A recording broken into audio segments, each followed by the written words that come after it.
Good morning, my viewer. Welcome to Wednesday briefing. This is Romi TV Africa. I am your host, Regina Mondi. Call me Emmanuel Onyango. Welcome to Romi TV Live this morning. And today we are going to discuss matters concerning the Kenyans in general and the nation. So today we're starting with the first story, whereby the first story is going through. We are going to talk about the Meru Killer Party bus, which didn't have a current license. The vehicle was fitted with a minibar, a DJ's desk for live performances, monitors and a sound system, and lounge seats.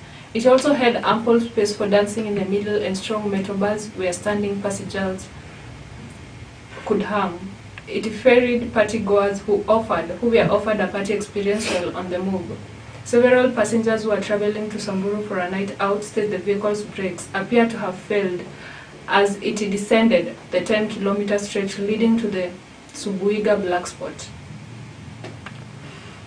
Several passengers who were traveling to Samburu for a night out said the vehicle brakes appeared to have failed as it descended the 10-kilometer stretch leading to the Subuiga black spot. As it gained speed, the driver lost control of the vehicle and it rammed a matatu belonging to Menani Sacco, pushing it over 20 meters off the road. It then crashed into a trailer before coming to a stop. The impact killed the bus driver and his 2 passengers on the spot.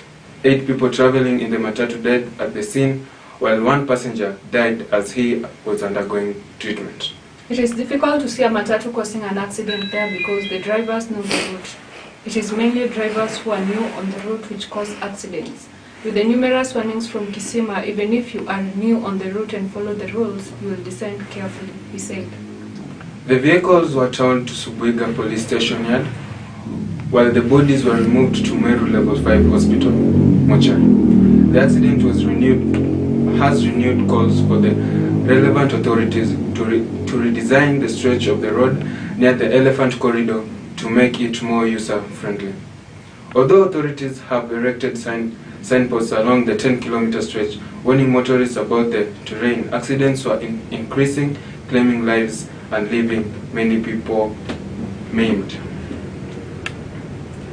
Dear viewer, on our next story today we are going to talk about about killed 5 years ago but no place to be buried. A murdered woman whose body has remained at the Kisii Teaching and Referral Hospital mortuary for more than 5 years, will have to stay there longer after some members of her community in Jogo Estate rejected plans to bury her yesterday. Residents protested against the abrupt interment, prompting the police to call it off and order that the remains be buried into the mortuary. The body has been lying at the KTRH mortuary for 5 years, awaiting conclusion of cases pertaining to her murder and her disputed land. On Monday, Kisii Central Police Boss Amos Ambassa ordered that the body be returned to the mortuary. I'm arguing you to be calm and continue with your works as usual. Return the body to the mortuary and plan how you will accord Catherine a proper burial, Mr. Ambassa said. The fresh burial condemnation arose after Kisii Senior Principal Magistrate Caroline Ocharo ordered the eviction of the woman's husband, their children and a third owner who had bought a section of the property from the woman. In April this year, the Kisii High Court sentenced 4 people found guilty of aiding the murder of Suraj to 15 years imprisonment each. 5 years ago, the family told the nation that they would only bury the remains of Sarange if her killers were brought to book. But apparently, it will take longer for her spirit to rest. Villagers have been protesting that she has not found justice over her land, which she died fighting for.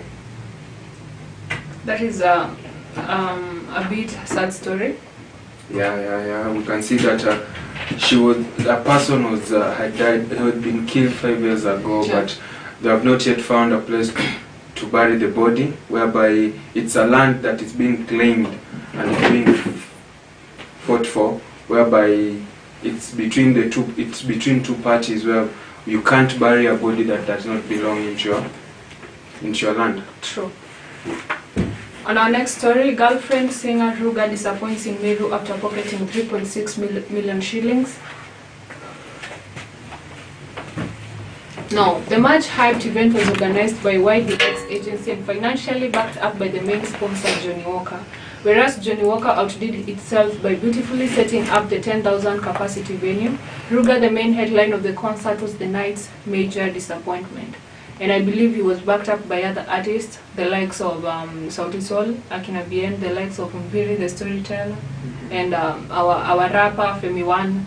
Now, with the available affordable tickets that retailed 1,000 for advance and 2,500 for VIP, the event attracted more than 3,000 revealers, most of them university students.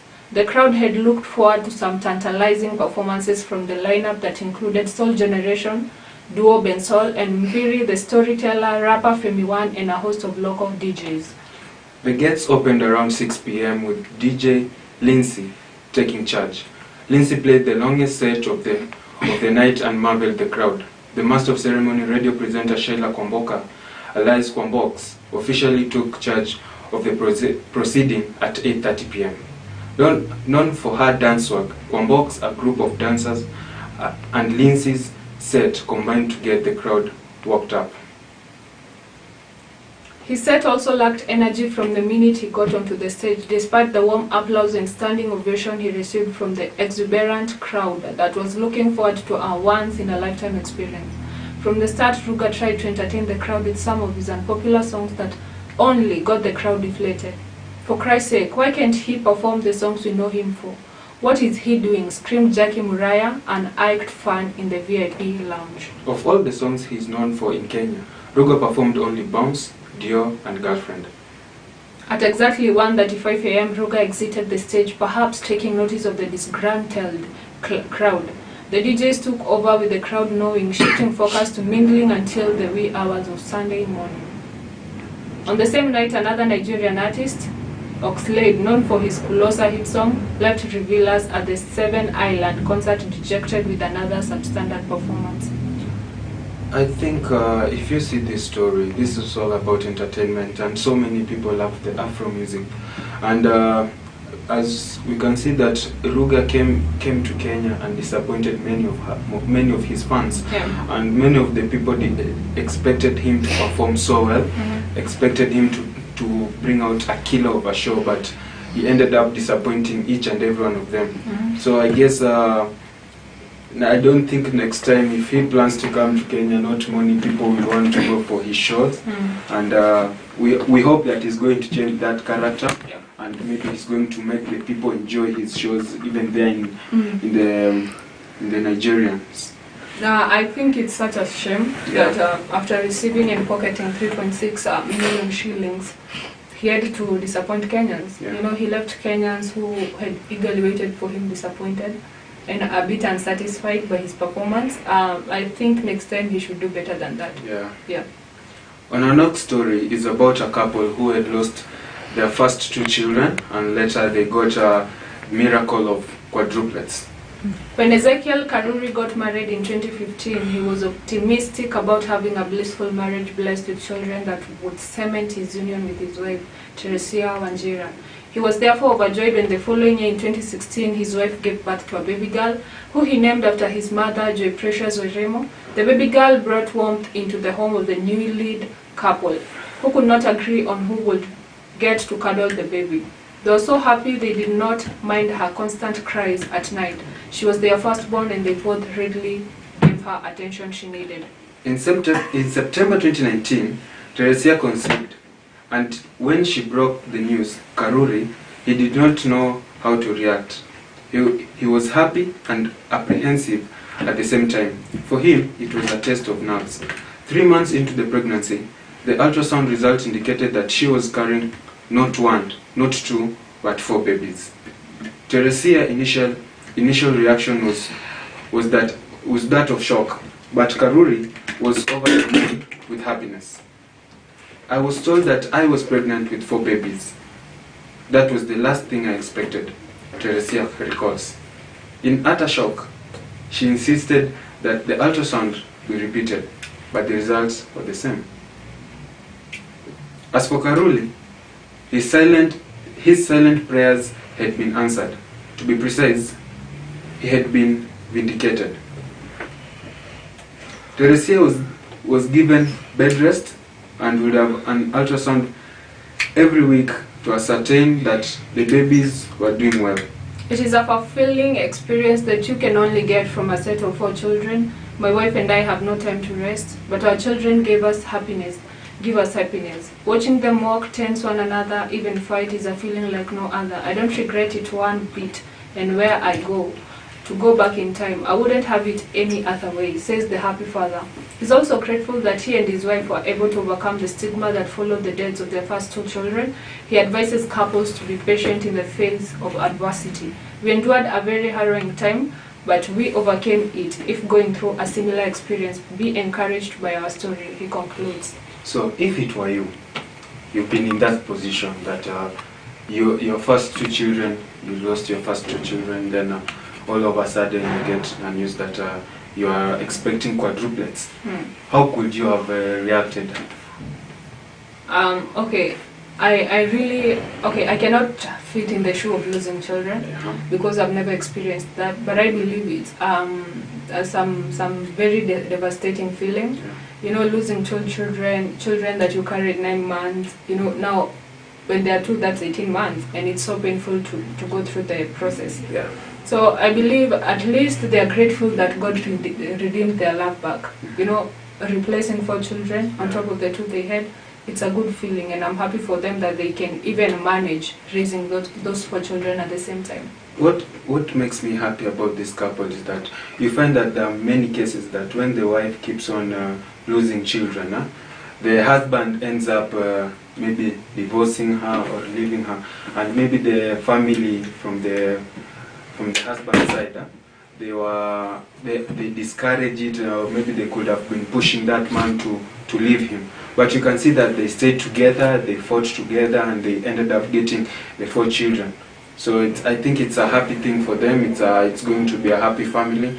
Now they're expecting to have a good family, a happy family forever and ever. Go to the comment section and tell us what you think about that story. Coins return to the market as broke Kenyans face tougher times.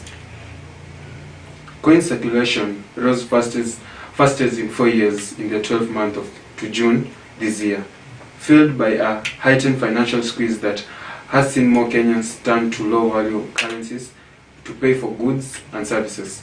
Central Bank of Kenya (CBK) data shows that the value of coins in circulation hit record high of 10.15 billion Kenya shillings in the year to June, a 4.1% increase from 9.75 billion Kenya shillings last year.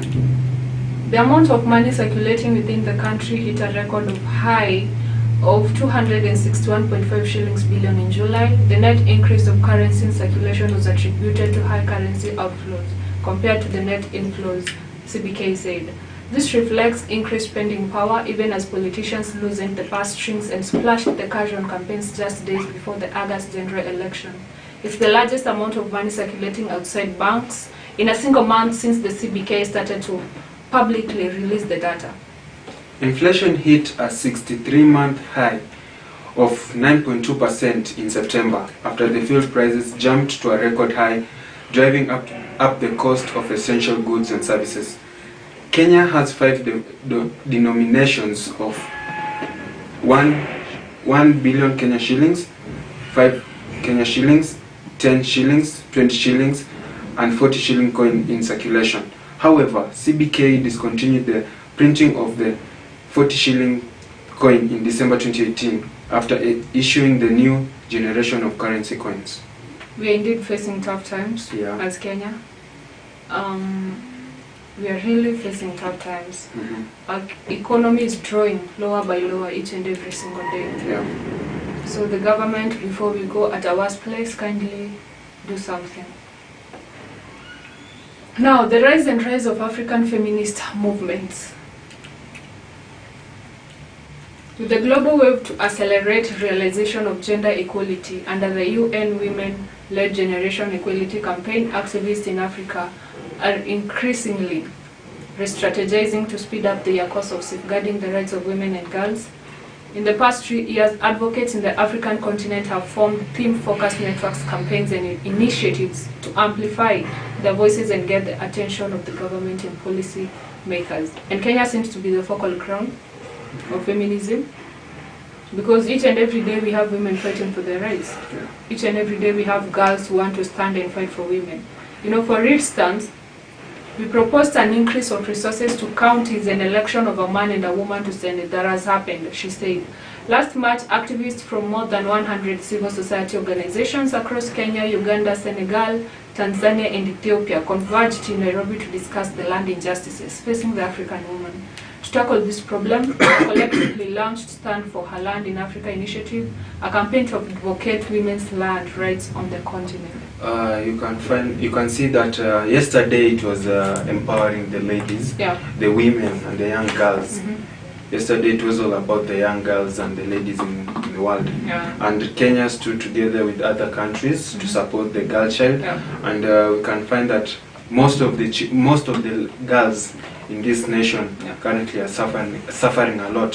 When you get, you can see that the FGM still goes on, and maybe others are being taken to marriage as early as maybe 12, 13 years. And you can see that the country and the ladies at large, the women at large, are trying as much as possible to help this young gender to grow as a woman and to know what's right for them. I think women are really rising in terms of fighting for their rights, in terms of fighting for their position in their place in the society, basically, because they have been going through a lot. Starting with the FGM, I understand there's still communities practicing FGM. Starting with the position of women in the society, like leadership, you know, leading and trying to just be the voice, to just at least stand the voice. I think we are at an era where women will dominate this world, where women will have that voice. We are rising each and every day, and I'm proud of all the women. And there are still men who are feminists. You understand that? There are men who fights for the rights of women. There are men who understand a woman can do what a man can do.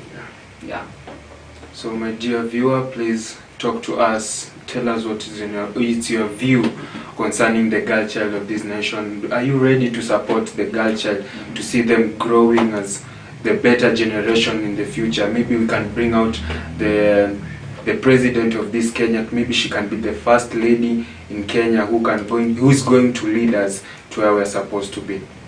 And on the rights of women, we go to another story. US slaps more sanctions on Taliban over treatment of women. The United States announced new sanctions Tuesday against the Taliban as punishment for their repressive treatment of women and girls in Afghanistan. Secretary of State Authority Blinken unveiled the new visa restriction policy for current or former members of the Taliban and others involved in repressing women through restrictive policies and violence. As a grim example, for more than a year, Afghanistan remains the only country in the world where girls are systematically barred from attending school beyond the 6th grade, with no return date in sight. Wow, that's a bit shocking. You can see many in other countries, young ladies are being discriminated. They are being seen as workers, maybe. You can see that they are not being taken to school. Maybe the boy child is the one who is being taken to school, whereby they want to see him growing. This bringing down the girl child generation, and you see that the girl child is going to feel like they are not needed in this society. They value the boy child more compared to the girl child. But it's a bit shocking that Afghanistan remains the only country in the world where girls are barred from attending school beyond the 6th grade. You know, when you reach shocking. 6th grade, you cannot continue with the education. That's so sad, because this just making the girl child more, what can we call it, more Demeaned, exactly. And a boy child more superior to them. Because they'll see them, you know, most of the people, they see the girl child as just workers. They are just like ants who work 24/7 compared to the gents. True. And that's why you see most of the population being led in this world. It's mostly men, because they see the girl child who cannot lead, and this is the cause. It's Afghanistan. This is a situation whereby the girl child is going to suffer a lot. To some sport, shame the naysayers Qatar and stage a spectacular FIFA World Cup. The Home Office last week announced that some 1,300 fans with football banning orders in England and Wales had been ordered to surrender their passports to prevent them going to the World Cup in Qatar later this year. We will not let the behavior of a minority of lawbreakers tarnish what will be an exciting tournament. Home Secretary Suella Braverman was quoted laying the BBC Sport Online. In other sports news, Zambian Mwepu, 24, retires from football due to heart condition. Brighton midfielder Enoch Mwepu has been forced to retire at the age of 24 after he was diagnosed with a hereditary heart condition. The Premier League club announced on Monday. The condition, which can worsen over time, will put him at an extremely high rate of suffering a potential fatal cardiac event if he were to continue playing competitive football. Sure. And some lifestyle, we are going to come at an interesting topic saying which community produces the best husbands. What do you think? Before even you read, what do you think about that? Of course, I'll say my community, the one that I come from. Gone are the days when you could never marry outside your tribe, leave alone race. Today there are no rules dictating your choice of marriage partner. This week's subject is written in jest and is a compilation of discussions picked from a jolly group of family and friends during a recent gathering. As we sat around the bonfire, food, drinks and laughter flowing, one of our in-laws quipped, "This family can run a government." Every tribe in Kenya is represented here, and it was true. The young couples among us were surprised to hear how unsettling it was merely 30 or so years ago to marry from one's tribe. To marry away from one's tribe, that is. The conversation is inevitably morphed into which tribe makes the best spouses. Now, while most of the tales were exaggerated prejudices we hold about other tribes, the banter was not merely hot air as some of the marriages confirmed. Now, how do you think about this? You first tell me, which community produces the best men? I can't say which tribe. It depends with how a certain person is going to treat you. Because you can say that maybe Luyas are the best, but maybe they're not the best. Most people say Luos are the best because of the way they can treat a lady with their German machines, but maybe they're not the best. So it depends with how a guy or a person who is your husband is going to treat you. So for me, I don't think there's a specific tribe that is best in husbandry. So someone was saying, I made a quick online search which brought up Kalenjin husbands do not hug their wives but make great dads. Wow. What's the relationship between these two aspects? You know, they don't hug their wives, but they make the greatest dads. How even? How can't you even hug your wife? But it's a research, it has been made, it's confirmed. Of which it's true. Me, I believe Kalenjins are so like primitive. As much as some of them are educated, I believe like some of them still hold on to their culture.